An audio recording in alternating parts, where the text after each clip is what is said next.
You're good at your job. You pay your bills, you show up, you're responsible.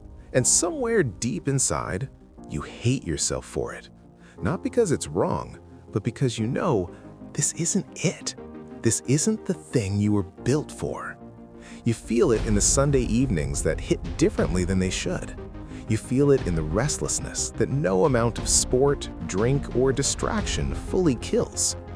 You feel it at 2 a.m. when the house is quiet and the version of you that you keep promising to become sits across from you in the dark and asks the same question. When? That question is why you're here. And by the end of this, you'll know exactly what to do with it. Most men were taught the wrong definition of success. Work hard, provide, stay steady, don't complain. And those things matter deeply.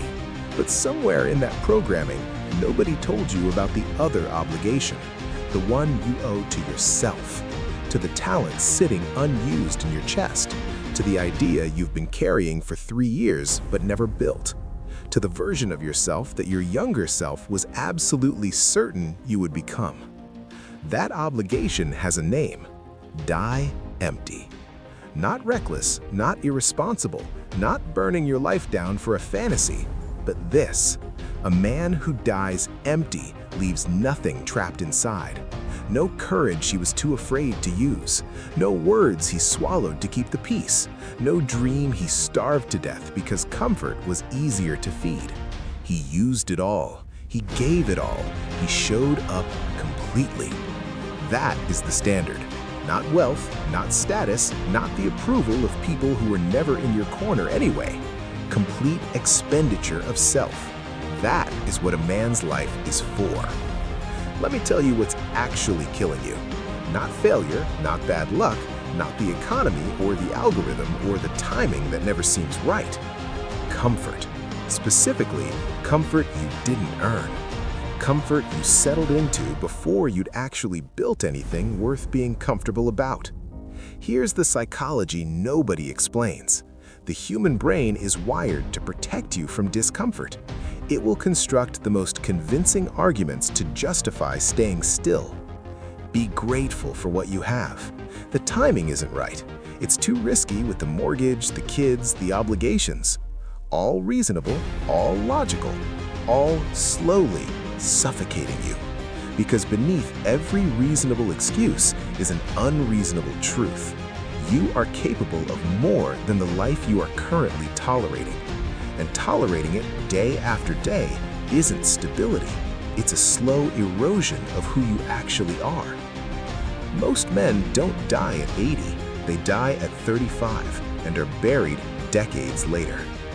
Here's what nobody tells you about time. It doesn't feel like it's running out until suddenly it does. Your 30s arrive, and the runway that felt infinite starts showing its end. Not dramatically, not with a warning, just a quiet morning where you realize the window you assumed was always open has been slowly closing. And the men who haunt themselves most aren't the ones who tried and failed. They're the ones who played it safe and succeeded at a life they never actually chose. Don't be that man.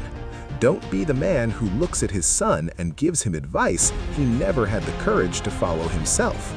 Don't be the man who retires with a pension and a void, wondering what might have been if he'd just gone for it.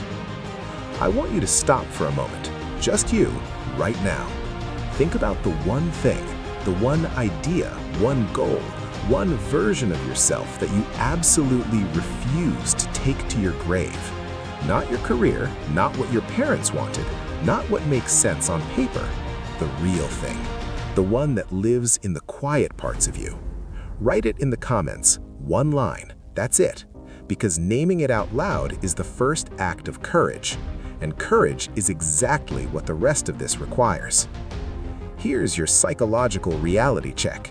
You are not waiting for the right moment. You are waiting for permission. Permission that is never coming. No one is going to tap you on the shoulder and tell you it's time. No one is going to hand you the confidence you think you're missing. The men who built things, the ones you respect, study, admire, they weren't ready either. They were scared, uncertain, underfunded, underestimated. They moved anyway. That is the only difference. Not talent, not luck, not connections. The decision to move while afraid. And here's what movement does. It creates clarity. Sitting still creates confusion. You will not think your way to the life you want. You will build your way there, one uncomfortable decision at a time. One day of doing the thing you've been avoiding, repeated, until avoidance becomes foreign and execution becomes identity. That's who you're becoming, starting now. If this hits something real in you, this channel exists exactly for that. No hype, no empty motivation, just raw, honest pushes from men who know they're built for more and need reminding every single day until it sticks. Subscribe, show up tomorrow, bring the version of you that's tired of playing small. We'll be here. The graveyard is full of men who were going to start tomorrow. Don't join them. Die empty.